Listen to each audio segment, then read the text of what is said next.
Kadang hidup yang kita jalani hari ini, yang kita keluh kesahkan hari ini, itu adalah hidup Mimpi. yang sedang itu adalah mimpi orang lain. Kebahagiaan itu ternyata kita sendiri loh yang menciptakan. Standar kebahagiaan seperti apa yang pengen kita bentuk dalam hidup kita. Halo sahabat Belisha. Assalamualaikum warahmatullahi wabarakatuh. Ketemu lagi dengan kita, aku di sini Mufid Dan aku Ica.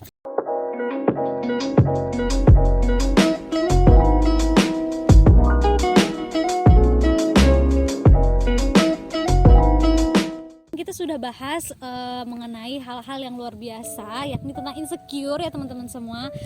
Berbicara tentang insecure, kemarin kita sudah bahas tuntas, dan aku harap teman-teman ketika menonton video ini, teman-teman bisa menjadi pribadi yang lebih baik lagi dan menjadi pribadi yang baru. Kenapa? Karena kemarin kita juga sudah bahas kunci untuk tidak insecure, salah satunya adalah mantra ya, satu mantra di mana artinya kamu berhak bahagia.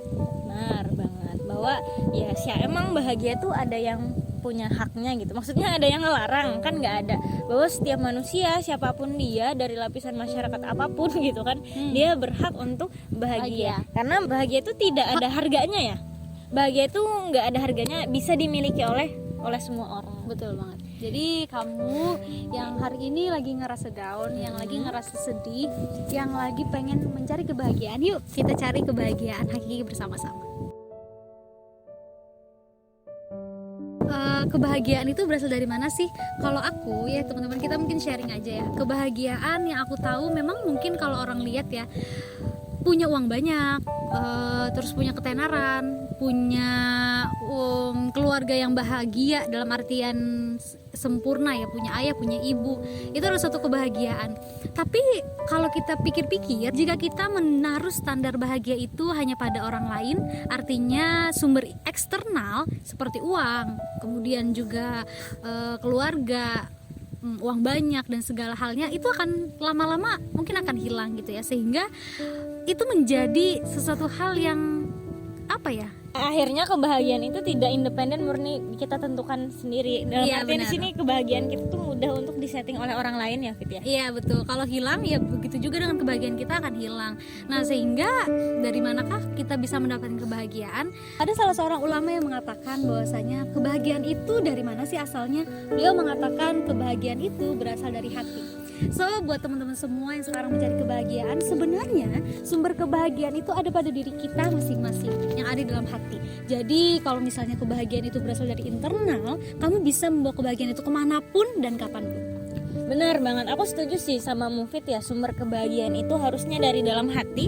Cuman kan hari ini kita zaman teknologi ya, dimana kita tuh bisa ngelihat bisa ngelihat instastory orang, atau misalnya ngeliat status Facebook orang, atau dengan adanya media sosial hari ini tuh kebanyakan media sosial itu dijadikan alat untuk flexingnya, flexing, pamer, FOMO ya. Terus kayak orang-orang yang hari ini tuh menggunakan media sosial itu menampakkan bagaimana sih konsep hidup ideal yang sesungguhnya. Nah, sehingga ketika kita melihat itu, jadi kayak kita tuh secara tidak langsung terstandarkan, bahwa bahagia itu datangnya dari luar. Bahagia itu ketika aku bisa kayak dia gitu. Relate sih sama pembahasan kita yang kemarin tentang insecure ya. Padahal harusnya ya bahagia itu datangnya dari dalam kita, dari dalam diri kita sendiri dong gitu, bukan dari luar lain. Dan standar kebahagiaan itu harus kita miliki sendiri, bukan berdasarkan orang lain atau kebanyakan orang biasanya gitu. Karena ya endingnya bakal FOMO itu. Relate sih sebenarnya dengan insecure. Jadi kalau misalnya ditanya dari mana sih asalnya bahagia, ya harusnya ditentukan diri kita sendiri gitu. Nah gitu sih ya. Kalau kita tadi berbicara tentang standar bahagia orang lain ya, mungkin orang akan mengatakan punya wajah cantik itu bahagia, punya keluarga yang lengkap itu bahagia, kemudian punya harta yang banyak itu bahagia. Aku coba tanya deh ke kamu, apakah sebenarnya itu adalah kebahagiaan yang memang ingin kamu inginkan atau pengen kamu miliki, atau sebenarnya itu hanyalah bisikan dari apa yang kamu lihat? Coba perhatikan. Kalau misalnya kamu bisa dapat uang banyak dalam sebulan habis, apakah akhirnya kebahagiaan itu akan hilang? Ini kan sebuah pertanyaan yang akhirnya membuat kita bertanya, oh iya ya, apakah kita nggak berhak untuk mendapatkan bahagia secara seutuhnya seumur hidup kita? Padahal jika kita menstandarkan kebahagiaan itu hanya berdasarkan materi saja, mungkin akan hilang dari berjalannya waktu gitu. Sehingga apa makna dari bahagia yang sesungguhnya? Bahagia yang sesungguhnya adalah ketika kamu diam pun, kamu dalam keadaan sulit pun, kamu ada di situasi paling rendah pun, tapi kamu masih bisa bahagia, yang lahirnya dari hati kamu, lahirnya dari dalam internal diri kamu, maka itu adalah makna bahagia yang sesungguhnya. Oke, aku bener banget lah. Dan kalau misalnya ditanya makna bahagia hakiki hari ini, makna bahagia kita kadang tadi karena sering terubah ya hari ini tuh, melihat dengan berbagai macam informasi yang ada, standar hidup ideal yang ada, sehingga menjadikan kita tuh terlalu berfokus pada apa yang kita tidak miliki. Ya enggak, Fit? Jadi kalau misalnya ditanya bahagia tuh ketika apa sih? Ketika kita mampu merasa cukup dengan apa yang kita miliki hari ini dan memandang hal-hal positif, hal-hal yang kita miliki dan mensyukuri itu semua gitu. Karena kalau misalnya di dalam filmnya ini ya, film Squid Game itu kan kakeknya tuh kan udah kaya banget tuh, yang kakek yang ngadain games itu tuh sebenarnya udah kaya banget, tapi kenapa dia masih mengadakan games tersebut? Kata dia, karena aku tuh udah memiliki semuanya sehingga harapan tuh sudah tidak ada lagi di dalam hidup. Sedangkan harapan itu kan yang menjadi daya untuk kita bangun setiap hari, yang mendorong kita untuk melakukan upaya gitu loh. Karena misalnya materi-materi yang ada itu semuanya hanya tentang hasil gitu. Yang iya adalah bagaimana kita tuh mencintai setiap detik, setiap proses yang ada, dan merasa cukup dengan apa-apa yang telah kita miliki pada hari ini. Itu sih kalau menurutku makna bahagia yang sesungguhnya. Aku dulu ya. Silakan. Ya, jawabannya bisa itu. Karena kebahagiaan itu kan adalah tentang persepsi. Bagaimana cara kita memandang sesuatu itu. Ketika kita memandang sesuatu itu adalah hal yang menyakitkan, ya maka itu akan menjadi sesuatu yang menyakitkan. Tapi kalau kita memandang dengan cinta, dengan kebahagiaan, dalam artian di sini lebih luas lagi, bahwa pasti ada sesuatu yang kemudian Tuhan siapkan di balik sesuatu yang menyedihkan itu bagi kita, ya maka kita akan lebih mudah gitu untuk menerima. Karena meluaskan pandangan itu penting di dalam hidup ini, dan life is surprise gitu kan. Hidup itu kejutan, akan selalu saja ada hal-hal yang tidak terduga gitu loh. Sedinamis dan setidak ideal itu gitu loh hidup. Apakah kita bisa bahagia di situasi yang yang menyakitkan misalnya? Karena situasi yang menyakitkan atau situasi yang menyedihkan itu kan adalah tentang cara pandang kita aja gitu. Sehingga kalau ditanya apakah bisa? Bisa. Kalau di dalam bukunya Stephen R. Covey ya, antara stimulus atau apa yang ada dan respon kita itu selalu ada ruang kebebasan untuk memilih respon. Makanya teman-teman pasti pernah dengar kata-kata bahwa ketika kamu itu tersakiti, artinya kamu telah mengizinkan dirimu untuk tersakiti. Nah, harusnya kita tuh bisa memilih respon, teman-teman sekalian. Sehingga terhadap apapun yang terjadi gitu kan, peristiwa atau apapun itu, kalau misalnya menimpa kita, maka sejatinya kita pasti punya pilihan untuk memilih bahagia. Gimana caranya misalnya tapi tetap sulit? Ya tadi, kita bisa dengan meluaskan pandangan, meluaskan sudut pandang, berprasangka baik, berprasangka positif, bahwa yang namanya hidup tuh gitu-gitu aja, kayak roda. Nanti kita di atas, di bawah, di atas lagi, di bawah. Nggak mungkin situasi yang menyedihkan itu terus-menerus akan kita rasakan. Kadang kita berpikir, apakah sebenarnya aku tuh berhak bahagia gitu ya. Kita melihat orang lain gitu ya, dengan segala bentuk kehebatan mereka, dengan segala bentuk apa yang mereka miliki. Tapi pernah nggak sih kamu berpikir ketika kamu ada di posisi dia, ketika dia ya, seperti contohnya tadi yang punya Squid Game itu ya, dia sudah kaya, dia sudah punya segalanya, tapi apakah dia mendapatkan kebahagiaan dengan semua yang dia punya? Kita mungkin berpikir, oh orang kaya itu enak ya, bisa ini, bisa itu. Kemudian kita juga ngeliat misal para idol, orang-orang artis yang terkenal gitu ya, enak ya, dia punya fans yang mencintai dia, agensi yang menjaga dia, dan seterusnya gitu ya. Sepertinya enak banget gitu ya hidup jadi mereka. Tapi sebenarnya gitu ya, kalau kita melihat gitu ya orang-orang ini dan kita berada di posisi dia, pasti kita juga akan merasa hidup orang yang biasa pun akan menjadi sesuatu hal yang bisa membuat kita iri gitu ya Kak, yang membuat kita cemburu. Sehingga tadi balik ke cara pandang kita melihat sesuatu.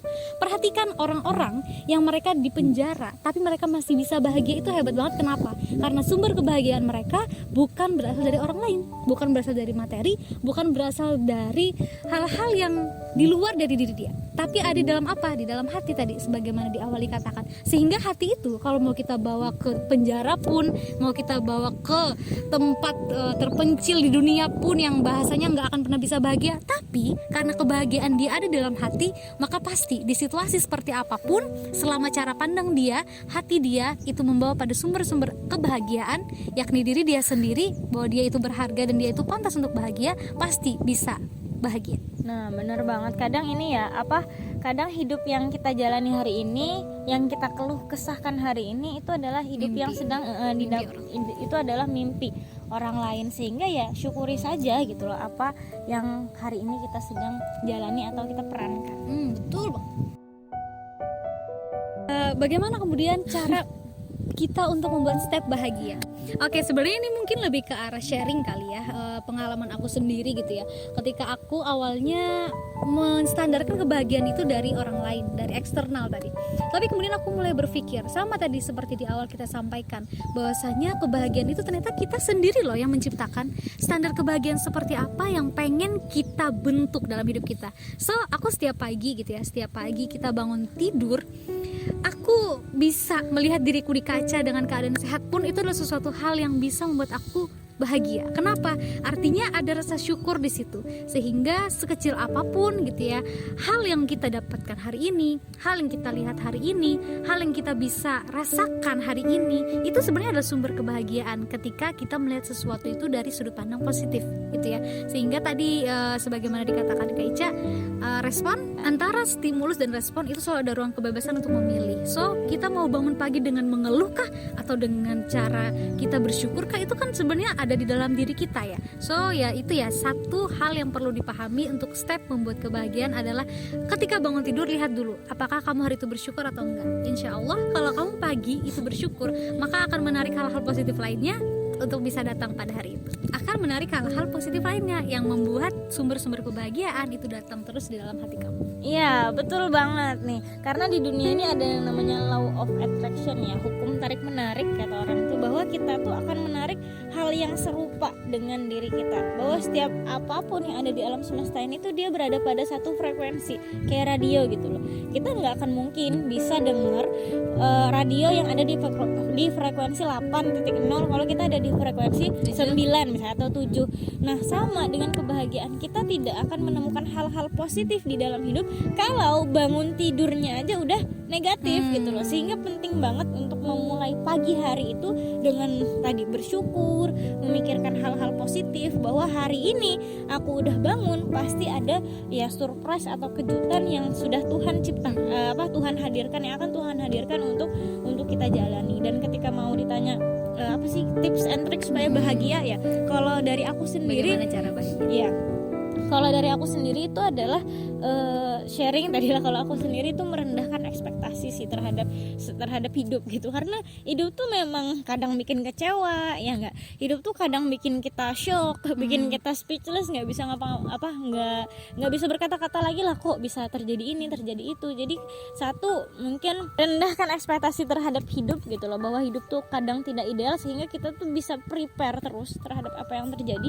Dan yang kedua, ubah sudut pandang adalah bagaimana kita tuh mensyukuri hal-hal kecil yang hari ini ada di sekitar kita, bahwa ini boleh jadi sedang diimpikan oleh orang lain gitu loh. Dan bahwa juga kita tuh bukan jadi orang yang paling tidak beruntung kok, enggak, masih banyak di bawah kita. Dan hari ini betapa kita tuh sudah jadi sosok yang luar biasa yang memiliki hal-hal yang ada di sekitar kita. Sesederhana kita hari ini tuh bisa bernafas gitu, yang mana kemudian ketika kita udah berhasil tuh memulai pagi dengan positif, maka yang yang akan kita tarik kemudian itu juga adalah hal-hal yang positif gitu. Bersyukur gitu kan, bersyukur dengan merasa berterima kasih pada apapun yang telah kita dapatkan di dalam hidup ini. Dan ya ketika sesuatu itu menyakitkan banget, misalnya pakai sudut pandang kita, maka yakinlah bahwa besok lusa kondisi kita pasti akan lebih baik, karena Tuhan pasti sisipkan setiap hikmah dan pelajaran yang bisa kita ambil dari setiap kejadian yang ada di dalam hidup kita gitu. Iya benar ya. Luar biasa ya, sharing kali ini ditemani dengan angin pantai dan juga dengan debur ombak. Hari ini pun kami ada di sini itu sangat bersyukur ya. Benar. Kebahagiaan yang kita bawa harapannya bisa tertransfer ke teman-teman semua. Sebagaimana hari ini kita menggunakan Belisha dengan series Belmina. Ini warna Ini fosil. warna fosil. Kemudian ini juga ada warna cotton candy ya untuk teman-teman semua. Harapannya ketika teman-teman melihat video ini, teman-teman bisa merasakan gitu ya, transferring apa yang ingin kami sampaikan ya, rasa seperti apa yang pengen teman-teman, yang ingin kami sampaikan ke teman-teman, harapannya bisa sampai gitu ke teman-teman semua. betul. Oke. Sampai di sini dulu podcast kita hari ini. Semoga bermanfaat buat teman-teman semua. Dan jangan lupa untuk kunjungi terus Iya benar, website belisha.com. belisha.com dan juga jangan lupa like, comment, share, and subscribe di channel Belisha. So, next video. Bye bye. Assalamualaikum warahmatullahi wabarakatuh.